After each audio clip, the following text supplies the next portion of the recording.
siya. Okay, trivia about Daniel Padilla. Laway conscious siya, guys. Eto na lang kay Sari. Nag-fiyok pa. Okay na daw siya doon. Good afternoon po muna sa inyong lahat. Maraming salamat po sa pagpunta. Kahit na Diyos ko walang hintuang ulan. Simula nang umalis ako from London, umuulan na hanggang ngayon. Mag-ingat po mga kababayan natin. And sana huminto na ang pag-ulan na ito. Ano? So, again, thank you and good afternoon. Alright, so sir, umpisahan na natin. We are officially opening the floor to our media friends. I think we have one question from Miss Kate Adahar of Random Republica. Asan po ba siya? Ayan po, hello ma'am. Good afternoon. Ako din pala ang microphone. Yes po. Ikaw na. Kate, alam mo na ha, nag-usap na tayo. Brief na pala. Hi Daniel, congratulations. How does it feel? Another endorsement. Siyempre, Nasanay ka na. Ha? O nasanay ka na. Hindi. Parang nung kanina nung magkausap tayo. And siyempre, I'm very thankful. Always. And thankful and blessed. And kay Ma'am Mary tsaka kay Sir Kelvin, I'm very thankful sa tiwalang ibinibigay nila sa akin. Diba? Dito sa partnership na ito. And as someone na matagal na sa industry, since medyo bata ka pa, meron bang part sa'yo at one point na naisip mo, sana earlier nag-business din ako, seeing all these businesses grow na? Earlier, siyempre sumayad sa isip ko yun noon. You know, na ay mas maaga, mas mabuti. You know, na magsimula sa isang negosyo.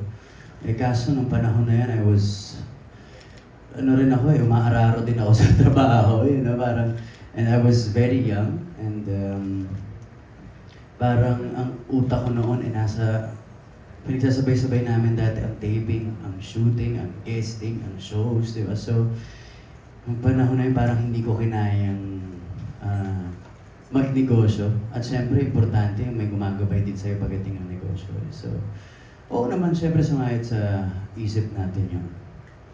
Thank you. Thank you, ma'am. Yes. Rose, sino pa yung... Okay, meron pa tayo. Next question, partner. We have Miss Nerissa Almo of GMAnews.com. Yes, Nerissa, ikaw na yan? Carry na niya yan. Hello. Hello, ma'am. Good afternoon. Good afternoon, madam. Yun, napag-usapan na yung business, no? When did you realize na kailangan mo na mag-start and paano ka nag-start? Ano yung process?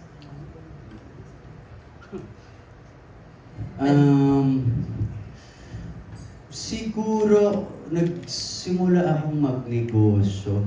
Hindi ako, iba lang yun sa akin. Nagsimula akong magnegosyo because of creatives din. Because I love to create.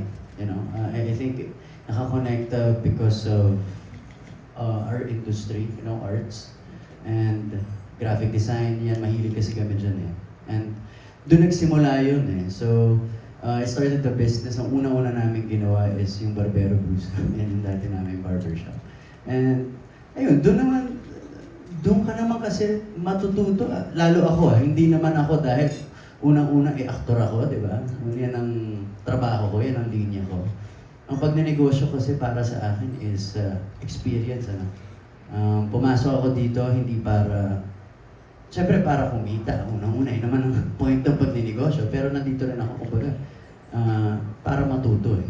You know, para matuto magnegosyo. Paano nga ba magnegosyo? Ano ba mga kailangan, di ba?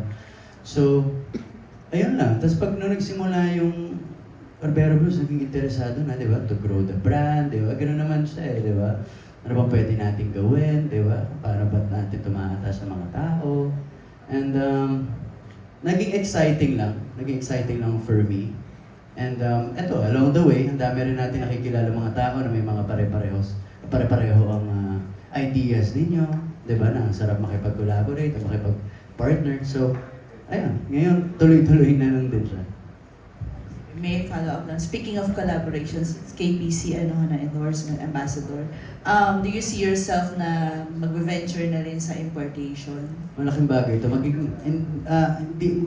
I think, for now, hindi ako mag-venture. I think magiging customer nila ako. Magiging customer ako ng KPC dahil marami rin tayong mga produkto na nanggagaling sa iba't ibang bansa. So, sabi ko nga nung sinabi ko, oh my gosh, everything's falling into place. Everything will be easier for me. Also dahil maraming mga nagsisimula sa negosyo na nalilito eh. Di ba? Kung paano nga pa paparatingin itong mga items natin or whatever na gusto nating ibenta. And dahil dito sa totoo yun ah. Na talagang mapapadali ang buhay ko ngayon. Salamat Panginoon. Nilalapit ako sa mga tamang talagang mga tao. Yun man. Thank you. Thank you for that wonderful answer. Ang galing Yes. naman. Parang, oo, pang-international yung Correct. sagot. Oh, and I thank you. Yes. At sino pa yung pwedeng magtanong dyan? Okay, meron tayong third, si Sir Richard Paglikawa naman po of Lionheart TV. Hi, Sir Richard. Ang aking kapatid na nawawala. Hello. Richard, pasok.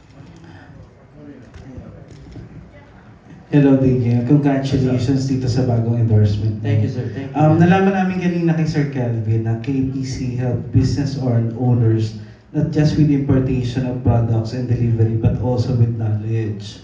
So, para sa iyo, Daniel, sa experience mo, gaano kahalaga ang may alam sa negosyo, hindi lang basta puhunan?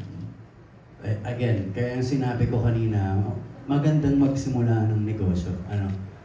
It's the best. You know, for me, the best is be your own boss. Diba? Diba? So, sa pagsimula ng negosyo, okay yun. Pero maigi yung, again, may gumagabay sa'yo. Dahil kung may puhunan ka lang, medyo mahirap, dahil sa panahon ngayon, hindi madaling kumita ng pera. At ayaw natin masayang yung puhunan natin, So, mas mabuti na meron tayong mentor o, yun nga, again, gumagabay sa atin pagdating sa negosyo. Thank you, Daniel. Thank you, sir. Grabe yung maturity level ni Totoo. Daniel. Parang doon ako nakalbo from 2009 until 2025. That was 16 years ago nung unang salta niya sa showbiz with the Luz, of course. Eto pa, hindi ko dapat makalimutan. Ito pangatlo yata sa pinaka-early bird catches the word. Si Sir Bobby Requintina of Manila Bulletin. Ikaw na ba ito? Magandang hapon po. What's up, Sir Kay Sir Kelvin, Miss Mary muna. 5 years in business, congratulations dahil ang tagal na rin nun, no? Na-establish na rin talaga yung negosyo. Then, how would you describe yung business status niyo po kayo? Like, successful na ba? May mga inaayos pa? Or may mga kulang pa na dapat gusto niyo ma-achieve sa negosyo na ito? Ano pa po mga... how would you describe po? There's so Bigyan niyo ng mic. Mag-aaral daw sa kanya. I gusto ko po. There's so much room for learning. Each and every day, kailangan natin dapat laging may natututunan. So, we've been in the industry for like a decade now. So, KPC is one of our first businesses that we currently handle. And continuously, I and Kelvin still learning. Not only here in the Philippines, but also abroad. So, if you guys know, we are also investing in knowledge, specifically in Harvard University. In US, specifics for marketing, for operations, to streamline all the processes that we have. Kasi as we all know, business industry talagang nagbabago at nagbabago. So we really have to adapt. And learning from other countries, learning from abroad, talagang dun kayo mas madaming matututunan. And we are very blessed that we become a way for all the Filipino people and entrepreneurs na nakakapagdala ng knowledge from abroad dito sa Philippines. Thank you. Sir Kelvin. To add lang, siguro since mahilig kami mag-aral, actually yung mga executives din namin, pinupush din namin sila na mag-enroll sila sa mga iba't ibang sikat na schools dito like AIM or sa Harvard din, yung mga online courses. And I think kasi for the business talaga na mag-sustain, kailangan talaga hindi lang yung owners yung kasama mo, yung mga people behind that kasi sila rin yung yung isa sa pinakamalaking factor why nagiging successful yung negosyo. Okay, congratulations. Hey, Mr. Daniel lang po. Daniel, congratulations sa Seoul. So, how does it feel na another international award? Oh yeah, thank you. Thank you very much, sir. I'm just doing my job, and when I do my job, I give 100% all the time. Ang pinaka gusto kong pasalamatan syempre are the fans. Diba sila ang naglagay sa akin sa posisyon na yan, kaya buong puso ako nagpapasalamat sa kanila. Yun lang, sir. And the last question, Daniel, kapapasok pa lang And ng sister sorry, mo. to represent the Philippines, man. Yes. Again, Ayoko na, okay na ako. Okay, kung kapapasok lang sa showbiz ng kapatid mo, ng sister mo, no? So, ano ba to? Like, mahaba ang usapan ba yun? Or ano nga Nako, in-advise mo sa kanya sa pagpasok sa showbiz? Ay, nako. Well, gusto niya talaga. Gusto niya talaga. I just gave her the guidelines. You know, it's not gonna be easy. The showbiz life is not easy.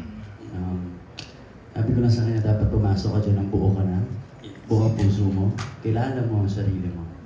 Diba? Kasi maraming magdidikta sa'yo kung sino ka. So, yun lang eh. Swerte siya nandito ako para bantayan ang likod niya. You know? And marami pang kailangan patunayan ng kapatid ko, but I'm very proud of her. Na nandyan na siya, na magsisimula na siya. And I'm just happy that she's really passionate. Diba? Sa gusto niyang gawin. And I'm sure she'll make me proud. Hindi naman stage brother lang ano mo, ang big mo. We'll see. I don't know yet. Tignan natin. Hindi pa nagsisimula eh. Okay, congratulations po But sa I'll be very protective. Yeah. Salamat po, thank you. Thank you, sir. Alright, and we have another question. Ito naman ay galing from PEP and Marites University's Miss Rose Garcia. Matatawa sila sa But anyway, ayan. Nakakatakot yung university mo, no?